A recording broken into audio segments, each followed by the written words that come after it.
Shalom Bapak Ibu yang dikasihi Tuhan. Sebelum kita mendengar kebenaran firman Tuhan yang akan disampaikan oleh hambanya Evangelis Elkana, ada sebuah pujian yang indah yang mana mengajarkan kepada saudara dan saya untuk selalu bersyukur. Sebuah pujian yang indah.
Iman yang sejati tidak dilihat dari situasi dan kondisi, tetapi dilihat dari ketundukan dan sikap hati kita setia kepada Tuhan.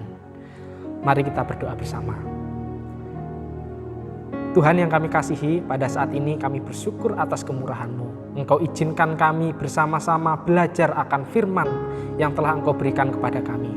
Berkati setiap jemaat, kiranya ketika mendengarkan boleh memberkati setiap mereka secara pribadi. Berkati hamba-Mu yang penuh keterbatasan, kekurangan, dan penuh dosa ini. Kiranya Tuhan kuduskan sehingga bisa menyampaikan dengan baik dan memberkati setiap orang yang mendengarkan. Di dalam nama Tuhan Yesus kami sudah berdoa. Haleluya. Amin. Bapak, Ibu, dan Saudara yang dikasihi Tuhan, ketika kita memiliki keluarga, memiliki saudara, memiliki kerabat, atau juga memiliki teman, tentunya mereka pernah memiliki suatu kebimbangan dan juga memiliki keraguan ketika mereka hidup. Contohnya ketika anak SD, SMP, SMA, bahkan yang kuliah. Salah satunya ketika yang SMA memiliki pergumulan salah satu bidang pelajaran matematika. Pasti ketika mereka mengeluh akan mengatakan, "Aduh papa, aduh mama, kok sulit sekali pelajaran ini. Saya sudah memperhatikan pelajaran dan juga memperhatikan guru yang menerangkan, tetapi saya belum mengerti, belum memahami. Bahkan ketika saya sudah bimbel, guru yang mengajarkan juga saya tidak memahaminya. Bagaimana ini?" Tentunya kita sebagai orang tua akan mengatakan, "Sabar nak, terus belajar, terus semangat, dan terus tekun. Pasti ketika dengan sungguh-sungguh bisa memahami dan mengerjakan setiap soal matematika." Ketika ada orang sakit dan mereka mengeluh, "Sudah lama saya sakit, sudah lama saya menderita, kok sakit ini tidak sembuh-sembuh?" Pastinya kita akan memberikan motivasi, sabar, pasti Tuhan memiliki maksud yang indah. Tuhan pasti akan memulihkan. Dan ketika mereka ada di rumah sakit, kita akan mengatakan, pasti Bapak akan cepat pulang atau Ibu cepat pulang dan bisa bertemu di rumah dengan penuh sukacita. Yang penting istirahat yang tenang, minum obatnya secara teratur, dan makan makanan yang telah diberikan. Ketika ada orang-orang pada saat ini mengalami kemunduran di dalam usaha, di dalam perdagangan mereka, pasti kita akan menghibur. Sabar, Tuhan pasti akan memberikan berkat yang luar biasa nantinya. Yang penting kita terus berusaha, pasti nanti Tuhan buka jalan. Inilah motivasi-motivasi dan nasihat-nasihat serta kata-kata semangat yang diberikan kepada orang-orang di sekeliling kita, sehingga mereka yakin kembali dan mereka kuat kembali untuk menjalani hidup dan masalah mereka bisa diselesaikan. Tuhan Yesus juga mengatakan hal-hal yang baik di dalam kehidupannya ketika bersama dengan orang-orang di sekelilingnya.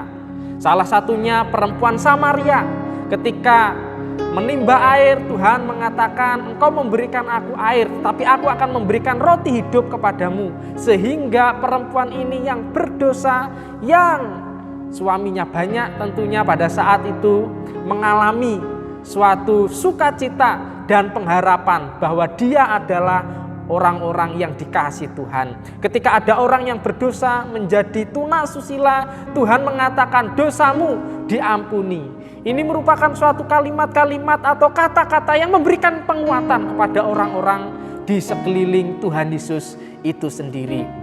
Tetapi pada saat ini kita akan membahas bagaimana Tuhan Yesus tidak memberikan kata-kata semangat, tetapi kata-kata yang menjatuhkan, bahkan kata-kata yang menghina orang tersebut. Saya undang Bapak Ibu untuk membuka Alkitab kita yang diambil di dalam Matius pasal yang ke-15 ayat yang ke-21 sampai ayat yang ke-28. Saya akan membacakannya bagi kita semua.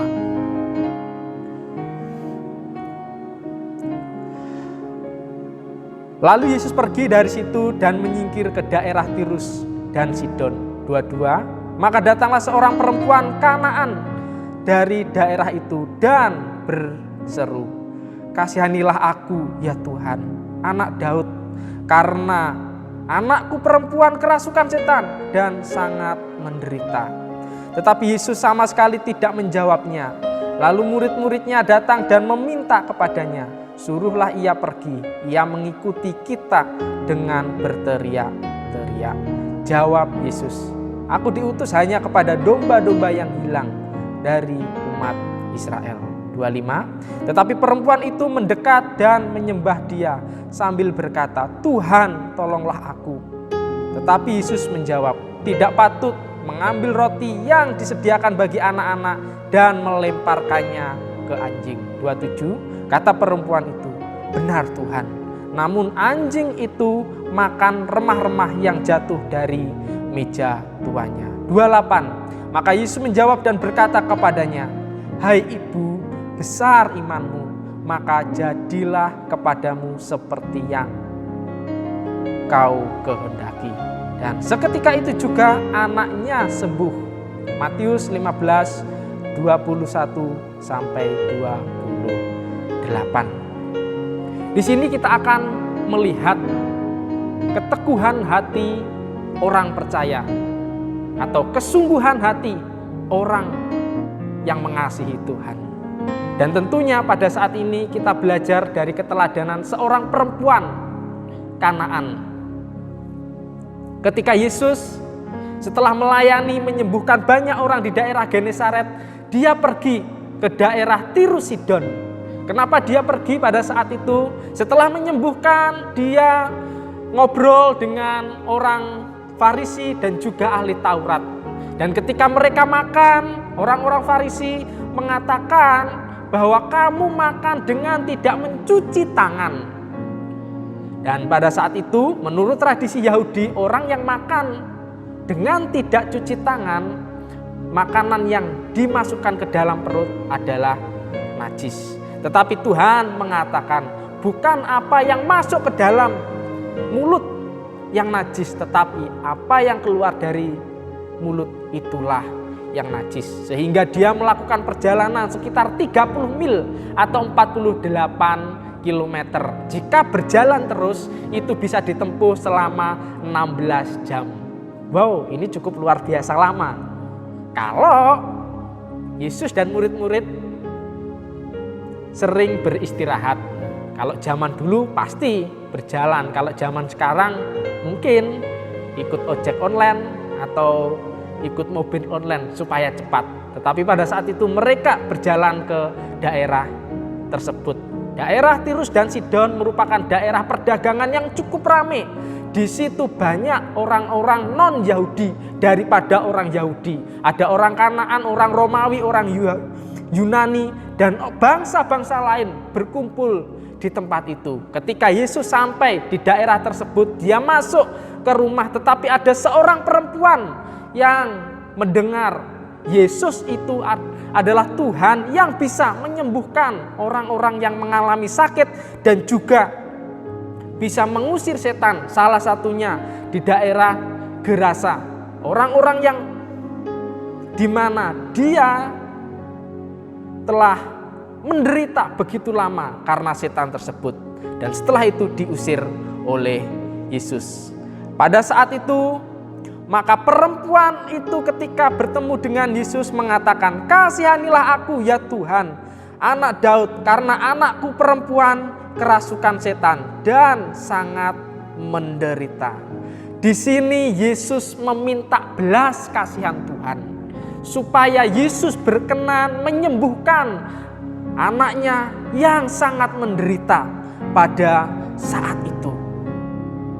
Kesungguhan hatinya itu membawanya kepada seorang pribadi yang tidak dia kenal sebelumnya dari bangsa lain. Dan mungkin ibu ini telah meminta bantuan kepada orang-orang di sekelilingnya, kepada pendeta Allah-Allah lain pada saat itu. Tetapi setan yang ada di dalam diri anaknya tidak kunjung hilang. Dia mendekat Yesus dan meminta belas kasihan. Sehingga dia tersungkur di kaki Yesus seakan menyembah, meminta tolong dengan sungguh-sungguh di hadapan Tuhan Yesus. Saya teringat beberapa tahun yang lalu ketika masih kuliah di salah satu STT di daerah Jawa Timur.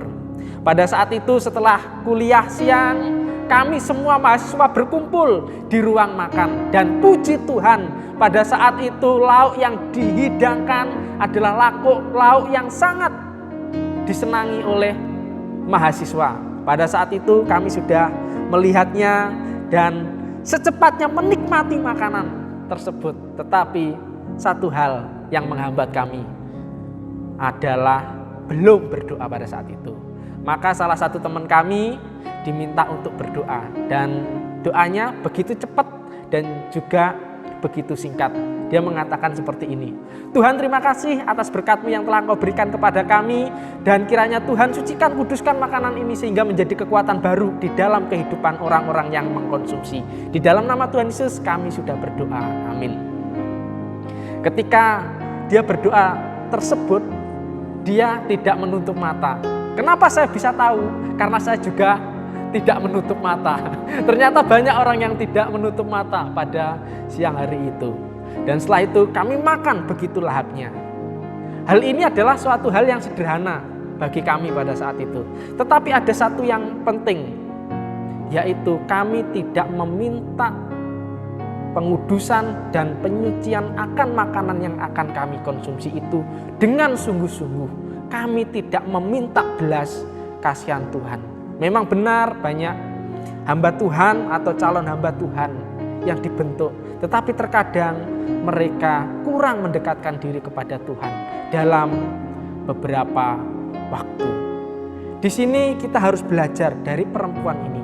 Ketika kita berdoa menyampaikan pergumulan yang sedang kita alami pada saat ini, tentunya mintalah dengan sungguh-sungguh, karena Tuhan tahu apa yang kita ucapkan, dan terlebih lagi Tuhan tahu apa yang ada di dalam setiap isi hati kita. Mungkin kita sedang bergumul tentang keadaan saat ini, yang dimana sakit penyakit khususnya COVID-19 sudah begitu luar biasa di negara kita. Mungkin beberapa orang kehilangan pekerjaan, usaha menurun, dan juga mungkin pembatasan bekerja. Biasanya kita bekerja seminggu full, jadinya hanya bekerja 3 hari, sehingga itu menjadi pergumulan bagi setiap kita. Tetapi di sini kita harus memiliki semangat seperti perempuan ini, meminta belas kasihan Tuhan dengan sungguh-sungguh di hadapannya. Walaupun kata-kata kita sederhana, tetapi ketika kita naikkan dengan sungguh-sungguh,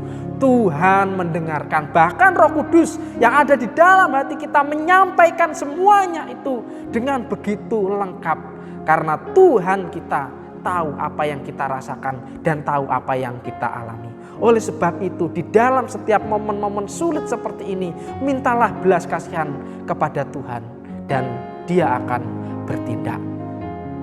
Dan yang kedua yang diajarkan oleh perikop ini adalah Yesus menguji iman kita. Yesus menguji iman perempuan tersebut. Pada waktu itu mungkin perempuan ini terus berteriak-teriak sehingga murid-murid mengatakan tolong usir si perempuan ini. Tetapi pada saat itu Yesus mengatakan kepada perempuan ini, aku diutus untuk domba-domba umatku di Israel. Kenapa Yesus mengatakan demikian? Karena bagi orang Yahudi, orang non-Yahudi adalah bukan domba-domba umat Allah. Mereka adalah bangsa-bangsa asing dan bangsa-bangsa yang tidak diselamatkan menurut konsep Yahudi pada saat ini. Dan orang yang dipilih, diselamatkan dan diberkati itu adalah orang Yahudi. Dan pada saat itu mungkin dia memiliki dua pemikiran. Pemikiran yang pertama, dia putus asa dan dia meninggalkan tempat itu. Tentunya juga meninggalkan Yesus karena kecewa. Dianggap dia terpisah dari bangsa pilihan Tuhan. Dan yang kedua, dia semakin diteguhkan lagi imannya, supaya terus memohon kepada Tuhan tentang pergumulan untuk anaknya yang sedang menderita kerasukan setan pada saat itu. Dan jawaban yang kedua inilah yang dikatakan perempuan tersebut. Sehingga Yesus mengatakan sekali lagi, tidak patut mengambil roti yang disediakan bagi anak-anak dan melemparkannya kepada anjing. Roti itu menggambarkan berkat Tuhan. Anak-anak itu menggambarkan umat pilihan Tuhan, yaitu orang Yahudi. Dan anjing itu adalah menggambarkan orang-orang non-Yahudi, Yunani, Kanaan, Romawi, dan bangsa-bangsa lain. Bapak, Ibu, dan Saudara yang dikasihi Tuhan, bagaimana perasaan kita ketika di posisi perempuan tersebut? Tentu kita akan marah. Masa saya dianggap anjing? Seperti itu. Dan mungkin kita tersenggung dan mengatakan kepada Yesus, Engkau tidak menghormati aku. Engkau berada di tanah di mana di luar dari bangsa Israel. Dan mungkin perempuan itu akan pergi mengumpulkan orang-orang non-Yahudi dan menangkap Yesus pada saat itu. Tetapi perempuan ini tidak melakukan semuanya ini dan mengatakan dengan penuh hikmat dan dengan suatu perumpamaan yang dihubungkan dengan perumpamaan Yesus sebelumnya. Dia mengatakan, benar Tuhan, namun anjing itu makan remah-remah yang jatuh dari meja tuannya. Dia menerima bahwa dia dikatakan orang yang hina, seperti anjing, orang yang tidak diselamatkan. Tetapi dia meminta sedikit berkat yang berasal daripada Tuhan itu sendiri. Dia terus sujud kepada Tuhan dan imannya melalui perkataan Yesus yang menjatuhkan dirinya tidak lemah tetapi semakin kuat. Ketika saya membaca salah satu artikel mengenai ikan, yaitu ikan salmon, ternyata kehidupannya itu penuh dengan perjuangan. Ketika dia menetas dari telur, selama 1 tahun dia berjuang untuk bisa hidup dan kembali ke laut. Karena dia menetas di daerah Sungai Tawar, yaitu di hulu. Setelah sampai di laut, dia berjuang hidup karena ada anjing laut, ada singa laut, ada predator-predator yang siap memakannya pada saat itu. Dia terus berjuang sampai berumur 4 sampai 7 tahun. Setelah itu dia pergi ke aliran air yang sangat deras menuju ke hulu. Tentunya dia harus melawan arus, dia harus melewati batu-batu karang yang keras, dia juga harus melompat dari tingginya air terjun supaya sampai ke hulu. Setelah itu dia juga harus membuka pasir yang di bawah air tersebut sedalam 25 sampai 30 cm untuk menelurkan telur-telur yang betina dan yang laki-laki membuahinya. Setelah itu ditutup dan menjaganya. Dan kemudian mereka bisa kembali dan juga menetap di tempat itu. Butuh perjuangan yang begitu luar biasa supaya dia tetap hidup. Tujuannya apa? Meneruskan generasinya di dunia ini. Demikian dengan kehidupan kita, Bapak, Ibu, dan Saudara yang dikasihi Tuhan. Hidup ini penuh perjuangan, hidup ini penuh pengorbanan. Terkadang ketika kita memiliki pergumulan, memiliki permasalahan, orang-orang yang ada di sekeliling kita tidak menguatkan kita, tidak memberikan motivasi, terkadang menjatuhkan kita, memberikan kata-kata yang pasif, kata-kata yang negatif supaya kita jatuh, supaya kita putus asa dan tidak melakukannya lagi di dalam kehidupan kita. Tetapi apa? Kita harus terus berjuang. Kata-kata mereka mungkin menyakitkan di dalam hati kita seperti kerasnya batu karang yang menyayat ikan-ikan dan menyayat hati kita. Tetapi perjuangan yang sungguh-sungguh di hadapan Tuhan akan menunjukkan semangat kita lebih kuat lagi, iman kita lebih teguh lagi, dan pengharapan kita kepada Tuhan lebih bertumbuh dan lebih kokoh lagi. Oleh sebab itu, Tuhan menginginkan kita di dalam setiap hal yang terjadi, kuatkanlah hatimu dan teguhkanlah. Walaupun banyak rintangan, walaupun banyak badai di sekeliling kita menghambat kita, kita harus maju. Perkataan yang melemahkan kita, kita dianggap remeh, kita dianggap tidak mampu. Ketika kita terus berjuang, Tuhan akan menolong dan memampukan kita. Oleh sebab itu, ketika ujian terjadi di dalam kehidupan kita, jangan patah semangat, tetapi marilah terus berjuang. Walaupun keadaan itu sangat sulit di depan kita. Dan yang ketiga yang Tuhan ajarkan melalui seorang perempuan Kanaan yang disebut dengan perempuan Siro ini, Tuhan memuji imannya, atau Tuhan memuji iman kita. Sehingga pada ayat yang terakhir Yesus mengatakan, "Hai ibu, besar imanmu, maka jadilah kepadamu seperti yang kau kehendaki." Ini merupakan suatu kalimat yang begitu luar biasa. Bukan manusia biasa yang memuji, tetapi Tuhan yang memuji perempuan, bahwa iman yang dimiliki oleh perempuan itu sangatlah besar. Dan yang kedua adalah Tuhan mengabulkan doanya. Anaknya yang menderita pada saat itu telah dibebaskan dari seorang atau dari setan yang selama ini membelenggu. Saya teringat beberapa waktu yang lalu ketika membaca Alkitab di dalam Matius 8 ayat yang ke-10. Tuhan memuji iman seorang perwira, di mana dia datang kepada Yesus dan meminta kesembuhan dari hambanya yang terkena sakit pada saat itu. Dan dia mengatakan bahwa Tuhan, gak usah kamu pergi ke rumahku, engkau berkata saja hambaku itu sembuh. Dan Yesus mengatakan juga kepada dia di dalam Matius